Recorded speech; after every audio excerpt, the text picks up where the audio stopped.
TDP senior నేత ప్రతిపాటి పుల్లారావు చిలకలూరిపేట కూటమి అభ్యర్థిగా తన నామినేషన్ దాఖలు చేశారు. ఈ సందర్భంగా ఎక్కడికక్కడ జనాలు గజమాలలతో స్వాగతాలు పలుకుతూ ఆయనకు ఘన స్వాగతం పలికి అభిమానం చాటుకున్నారు. పెద్దల ఆశీస్సులు, తెలుగు తమ్ముళ్ల సమరోత్సాహం మధ్య ర్యాలీ దిగ్విజయంగా సాగింది. మండు టెండర్ను కూడా లెక్క చేయకుండా పెద్ద ఎత్తున ప్రజలు పాల్గొన్నారు. ఈ కార్యక్రమంలో ఆయన సతీమణి, కుమార్తెతో పాటు టీడీపీ, జనసేన, బీజేపీ నాయకులు పాల్గొన్నారు. తన కోసం వచ్చిన ప్రతి ఒక్కరికి ఆయన ధన్యవాదాలు తెలిపారు. 2 గంటల 16 నిమిషాల ముహూర్తం తెలుగుదేశం పార్టీ చిలకలూరిపేట అసెంబ్లీకి 2 గంటల 16 నిమిషాలకు నామినేషన్ వేయటం జరిగింది. రాష్ట్రం అంతా కూడా ఎప్పుడా అని ఎదురు చూస్తూ ఉంది. కూటమి ప్రభుత్వం రావాలి, తెలుగుదేశం, జనసేన, బీజేపీ. ఒక్కరోజు కూడా జగన్మోహన్ రెడ్డి ప్రభుత్వాన్ని భరించలేము, ముందు జే బ్రాండ్స్ ఎప్పుడెప్పుడు వదిలించుకుందామని పేద ప్రజలు ఎదురు చూస్తూ ఉన్నారు. జే బ్రాండ్ పోతే కనీసం జీవితాలన్నా ఉంటాయి, పేద కుటుంబాలు కూలో నాలో చేసుకొని బతకొచ్చు అనుకుంటున్నారు.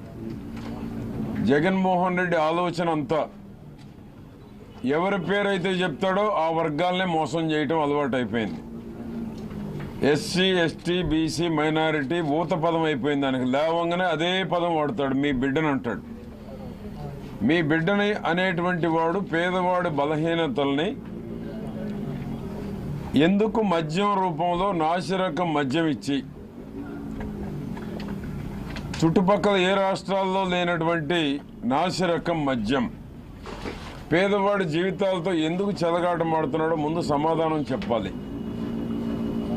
ఏ రాష్ట్రంలో ఉందా ఇంత నాసిరకం మద్యం? ఏ హాస్పిటల్కి వెళ్ళినా డాక్టర్లు ఫస్ట్ చెప్తుంది, ఈ జే బ్రాండ్ మద్యం తాగినటువంటి వాళ్ళు రాబోయే 2-3 ఏళ్లలో హాస్పిటలైజ్ అవుతారు, అంటే హాస్పిటల్లోనే ఉండబోతున్నారు అని చెప్తున్నారు. జగన్మోహన్ రెడ్డి పేదవాళ్ళకి ఏమాత్రం పేదవారి మీద దయా కరుణ ఉంటే ఒక ముఖ్యమంత్రి ధనదాహం కోసం ఈ రకమైనటువంటి నాసిరకం మద్యం ఒక పక్క, మరొక పక్కేమో మద్యం తాగించడం తగ్గించడం కోసం రేట్లు పెంచానని చెప్పి జేబులు ఖాళీ చేయించడం మరొక పక్క. 2024లో ఇప్పటికి ఎన్ని బటన్లు నొక్కాడండి జగన్మోహన్ రెడ్డి? ఒక్క బటన్ అన్న అకౌంట్లో పడ్డాయా?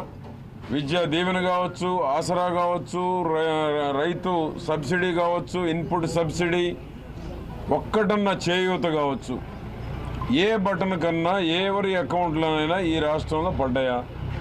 ఎక్కడ పడ్డా? అమ్మఒడి 5 ఏళ్ళు ఇంతవరకు ఎవరికి రాలా?